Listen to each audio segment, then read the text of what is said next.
In today's session, we're going to talk about what is the cyber kill chain, right? So basically, it's a series of stages that actually describes a cyber attack, what happens during a cyber attack. And if we look at the words kill chain, these stages are a series, a sequence of events, a chain of events.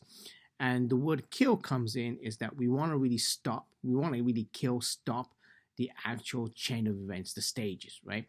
And in this module, I'm going to use malware as an example.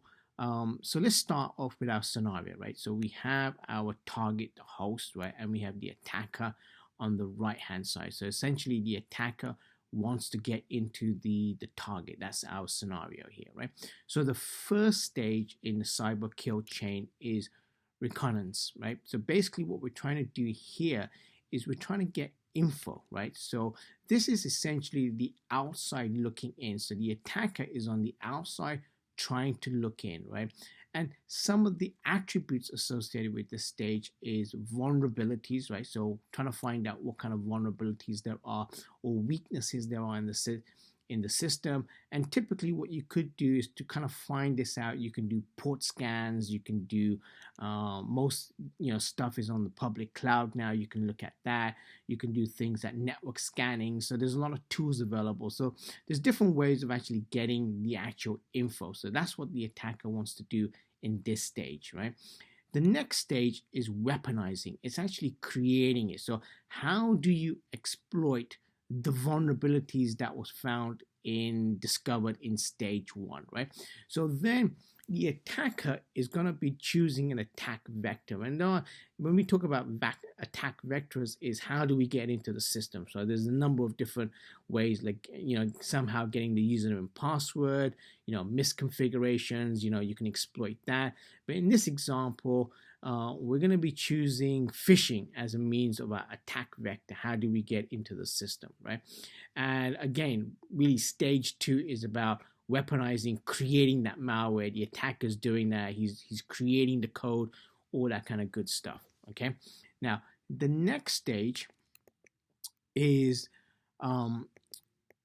the inside looking out kind of aspects of it, right? So now what we're trying to do is we're trying to get inside the system and we're going to be looking out. And there's a series of stages that takes place. So the first one is the deliver the payload, right? So really the malware is going to be in the payload. We want to try to deliver that to the target host. And in this instance, what we're trying to do is based around a user action, right? So for example, we could deliver it via an email attachment, links in emails, tricking the user through social engineering. But it's all about getting the user to perform an action, right?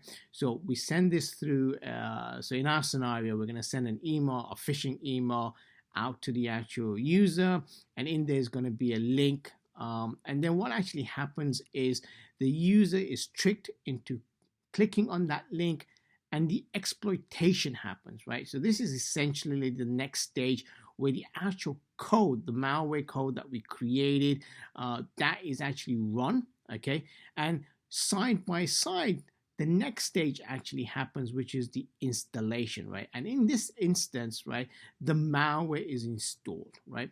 So, and I've marked the box as red because essentially our attacker has now gained access to the system. It is essentially inside the target, right? Inside our organization, the target. So the next stage is actually command and control, right? So this is where we're controlling the malware. The attacker is controlling the malware and is taking control of it. It may be remote control, but essentially, it's providing it instructions or it's reporting back. And that's essentially what is happening at the stage 6 level, right? In addition, the malware could, we could be controlling it by moving it east and west, right? So assuming we're the attacker, we can actually have the malware do more, move east, west, laterally within the environment.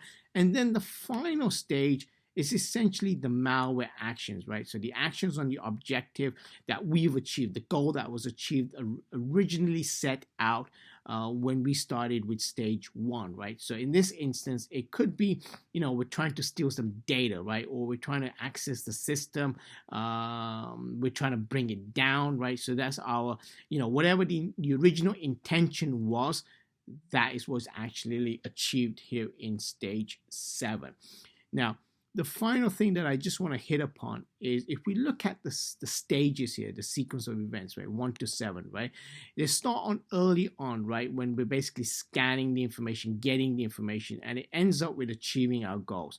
And really the whole purpose of the cyber kill chain here is that we want to stop it as early as possible, right? So by the time we get to stage 7, it's too late, right? The goal has been achieved, right? The data has been stolen, the access to the system has been gained, etc., right? But if we stopped it at stage 1, it would have never progressed. The cyber attack would have never moved on, right? So it's important to build systems, make it secure so that stage 1 itself is mitigated. And that concludes today's session. Thank you.